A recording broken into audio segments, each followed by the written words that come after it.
سب سے پہلے سب سے بڑی خبر کی بات کرتے ہیں۔ 15 اگست کو ملاقات ہونی ہے امریکہ کے صدر ڈونلڈ ٹرمپ اور روس کے صدر ولادیمیر پوٹن کی۔ بہت بڑی ملاقات ہے یہ، اور اس ملاقات کے حوالے سے ڈونلڈ ٹرمپ کا کہنا تو یہ ہے کہ وہ کوئی نہ کوئی ڈیل کرنے میں کامیاب ہو جائیں گے، اور روس اور یوکرین کی جو کئی سال سے چلتی ہوئی جنگ ہے وہ جنگ آخر کار اپنے اختتام کو پہنچے گی۔ اب ڈونلڈ ٹرمپ کا یہ جو دعویٰ ہے یہ کتنا زیادہ سچ ثابت ہوتا ہے، کیا واقعی ایسا ہو پاتا ہے یا نہیں، کیونکہ اب اس حوالے سے جو ہے وہ بات یہ سامنے آ رہی ہے کہ کچھ لو اور کچھ دو کی بات ہوگی، بلکہ لو اور دو کیا، رشیا جو ہے وہ چونکہ روس پاورفل ملک ہے تو اسے یوکرین کا علاقہ ملے گا۔ کون سے علاقے ایسے ہیں جو کہ روس جو ہے وہ چاہتا ہے کہ یوکرین کے اسے مل جائیں، اور یہ علاقے جو ہیں وہ دینے پر ولادیمیر زیلنسکی ان کا کیا رد عمل ہے، وہ کیا کہتے ہیں؟ ظاہر ہے ان کی طرف سے یہ ایک بہت بڑا مسئلہ ہوگا کہ اگر وہ یہ فیصلہ کرتے ہیں کہ ٹھیک ہے ہمیں جنگ کو ختم کرنا ہے اور یہ علاقے جو ہیں وہ ہم روس کو دے دیتے ہیں، تو وہاں سے فوجوں کا انخلا کیسے ہوگا، لوگوں کا کیا ہوگا؟ یہ بہت بڑا ایک سوال ہے۔ اور پھر اس سوال کے حوالے سے یہ بھی بہت بڑا معاملہ ہے کہ کیا ولادیمیر زیلنسکی جو ہے وہ اس چیز پر راضی بھی ہوں گے یا نہیں ہوں گے، کیونکہ یہ جو میٹنگ ہونی ہے الاسکا میں اینکریج کے مقام پر، بڑا تاریخی مقام ہے یہ بھی، اور اس مقام پر جو یہ میٹنگ ہونی ہے اس میٹنگ میں زیلنسکی تو شرکت کر نہیں رہے ہیں۔ امریکی صدر ڈونلڈ ٹرمپ کا کہنا یہ ہے کہ اگر میری ڈیل بن گئی پیوٹن سے تو پھر اس کے بعد اگلی ملاقات وہ ہوگی کہ جس کے اندر پیوٹن بھی ہوں گے، زیلنسکی بھی ہوں گے، ٹرمپ بھی ہوں گے، اور ایک اور ملاقات ہوگی جس کے اندر جو ہے وہ یورپی جو ممالک ہیں ان کے سربراہان بھی ہوں گے، زیلنسکی کے ساتھ وہ بھی بیٹھیں گے۔ تو یہ ایک بڑا پیچیدہ معاملہ ہے، لیکن اس حوالے سے سب سے اہم ملاقات جو ہے وہ 15 اگست کو یعنی آج ہونی ہے۔ اب اس پورے سینیریو پر آئیے ایک چھوٹی سی رپورٹ دیکھتے ہیں۔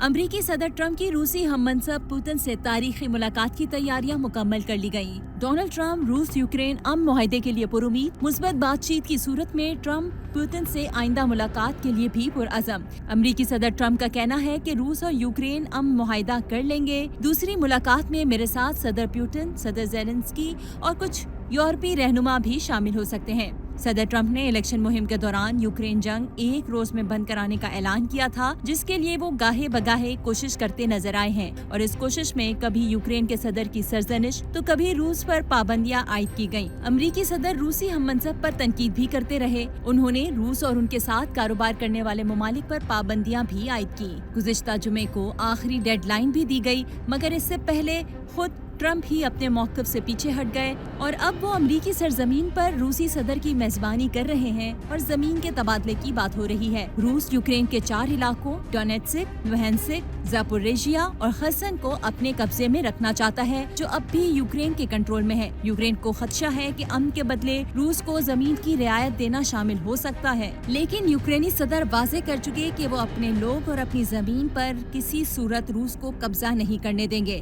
اگر روس نے ٹرمپ کی حمایت حاصل کر لی تو یوکرین کو بھی شرائط تسلیم کرنا ہوں گی۔ خدشہ ظاہر کیا جا رہا ہے کہ یوکرین نے لچک نہ دکھائی تو ٹرمپ یوکرین کی ہر طرح کی حمایت ترک کر دیں گے، اور روس اور امریکہ کے باہمی تعلقات اور اقتصادی تعاون کو فروغ دینے کے لیے ایک ساتھ آگے بڑھیں گے۔ یہ دیکھنا ابھی باقی ہے کہ ملاقات کے بعد اونٹ کس کروٹ بیٹھے گا۔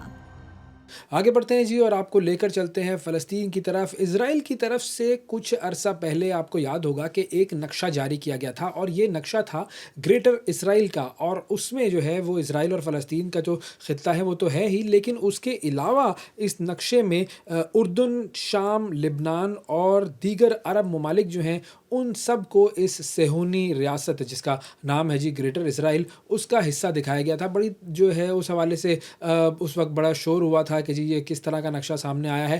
اب اس نقشے کے حوالے سے حقیقت سامنے آئی ہے، اور بنیامین نیتن یاہو جو اسرائیلی وزیر اعظم ہے اس نے ایک انٹرویو میں کہا ہے کہ وہ گریٹر اسرائیل کے نظریے میں بہت زیادہ انوالوڈ ہیں، ان کے لیے یہ نظریہ جو ہے وہ بڑی اہمیت رکھتا ہے، اور اس میں وہ ایک تاریخی اور روحانی مشن ہے جس کو وہ مکمل کرنا چاہتے ہیں۔ ایسا دیکھیں بہت سارے لوگ ایسے ہیں جو کہتے ہیں کہ یہ جو معاملہ ہے یہ مذہبی معاملہ نہیں ہے، یعنی کہ فلسطین اور इसराइल का जो तनाज़ा है ये मज़हबी तनाज़ा नहीं है। लेकिन इस बात से साबित होता है ये जो नेतन्याहू ने कहा है कि वो एक रूहानी मिशन पर है और ग्रेटर इसराइल को हासिल करना, ग्रेटर इसराइल को बनाना ये उनका एक रूहानी मिशन है। तो इससे ये बात साबित होती है कि ये मामला जो है ये उनके मज़हब का मामला है और इसमें वो शिद्दत पसंदी की तरफ चले गए हैं। अब बेसिकली जो नेतन्याहू ने ये बात की है, ये अभी इन्होंने हाल ही में इज़राइली मीडिया को एक इंटरव्यू दिया, उसमें उन्होंने ये बात की और जो 2-3 बड़े अहम पॉइंट्स थे जो कि उन्होंने कहे। एक तो उन्होंने ये कहा, जब ज़ाहिर है जो एंकर था उसने सवाल किया कि आप ग्रेटर इसराइल के तसव्वुर से कितना अपने आप को जुड़ा हुआ महसूस करते हैं, तो उन्होंने कहा कि जी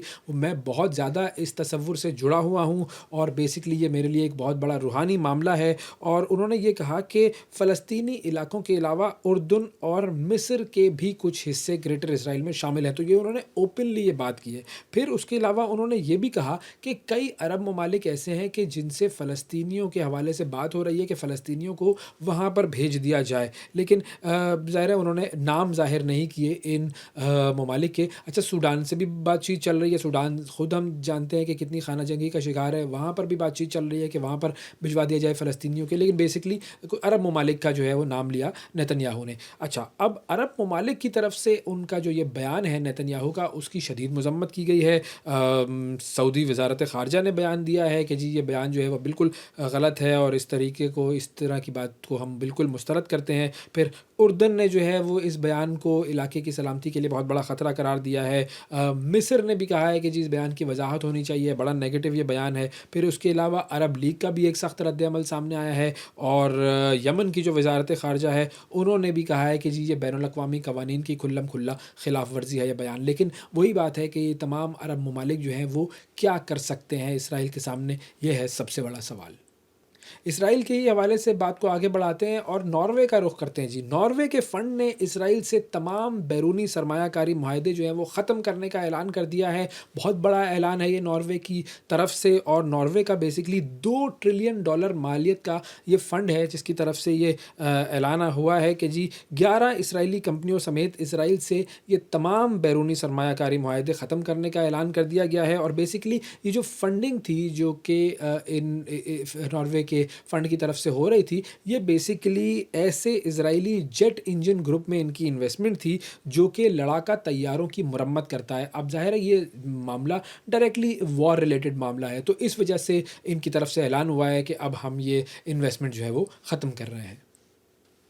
आगे बढ़ते हैं और आपको लेकर चलते हैं भारत की तरफ, जहां पर इंसानी हुकूक की जो खिलाफ वर्जियाँ हैं अब उनका शोर सारी दुनिया में मच रहा है। अमेरिका की तरफ से एक रिपोर्ट जारी हुई है जिसमें पूरा कच्चा चट्ठा सामने आ गया है कि किस तरीके से भारत में इंसानी हुकूक की खिलाफ वर्जियाँ हो रही हैं और ख़ास तौर पर अक़लियतों के हुकूक की किस तरीके से खिलाफ वर्जियाँ हो रही हैं। अमरीकी वज़ारत ख़ारजा की ये बेसिकली एक रिपोर्ट होती है जो कि दुनिया भर में इंसानी हुकूक से मुताल्लिक़ जो है वो इसके अंदर सारी डिटेल्स होती हैं। सालाना ये रिपोर्ट जारी होती है। अब जो लेटेस्ट रिपोर्ट आई है उसके अंदर भारत के हवाले से जो बातें हैं, जो पॉइंट्स हैं, वो मैं आपके सामने पेश करता हूं। मुकम्मल तौर पर इन्होंने बेनकाब कर दिया है भारत को। मोदी सरकार को एक तरीके से आईना दिखाने की कोशिश की है, लेकिन मोदी सरकार ने इस रिपोर्ट को रिजेक्ट कर दिया है। और रिपोर्ट में बेसिकली कहा यह गया है कि भारत की जो मोदी सरकार है उन्होंने इंसानी हुकूक की संगीन खिलाफ वर्जियाँ की है। अब ये क्या क्या हैं, ये बड़ी इंटरेस्टिंग बातें इन्होंने इस रिपोर्ट में लिखी है, बड़ी डिटेल्स इसमें फराहम की गई हैं। उन्होंने ये कहा कि भारत में अक़लियतों के ख़िलाफ़ जो नफ़रत अंगेज़ तकारीर हैं और जो नफ़रत के वाक़यात हैं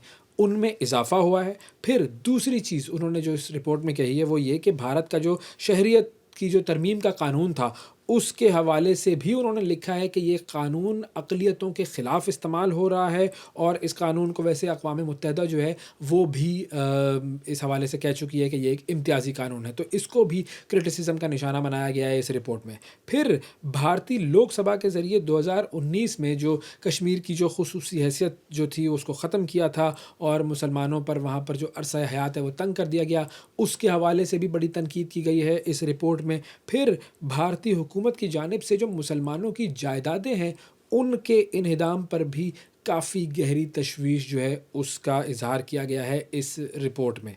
इसके अलावा भारतीय हुकूमत जो है, जैसा कि मैंने आपको बताया, वो तो बेसिकली ये कहती है कि जी हमने तो कुछ किया ही नहीं है, हम तो नेक हैं, हम तो बड़े मासूम हैं। लेकिन सबसे इम्पॉर्टेंट चीज़ ये है कि अब अमेरिका जो है वो भी एक्नॉलेज कर रहा है कि भारत में अक़लियतों पर किस किस तरह का जुल्म हो रहा है।